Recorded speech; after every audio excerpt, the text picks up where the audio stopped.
Taip, dar noriu padaryti greitą video dėl drabužiukų.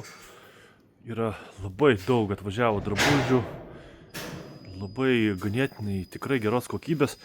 Bandyti reikia kažkaip užsikarti, kad biškį parodyti. Nekreipti dėmesį į mano pumpavimą, bet puškavimą va. Tarkim, va, pasižiūrim. Kas čia Zara, čia atmosfera, batukai.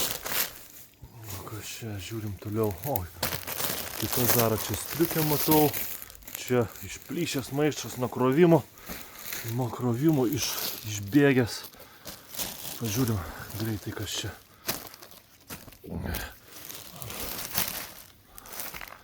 O, kas čia, vat, kažkokie ir nauji dalykėliai.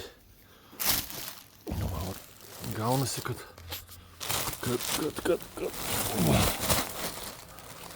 nu va, visi drabužiai. Šiukšlių, nežinau, minimaliai, nelabai matau. Ko, futbolo batukai. Čia va, ir megztukai. Dabar čia, aišku, jau Adidaso treningą matau. Aišku, kiekvienas maišas yra visiškai skirtingas. Ir geresnis ar blogesnis. Tai, pažiūrim.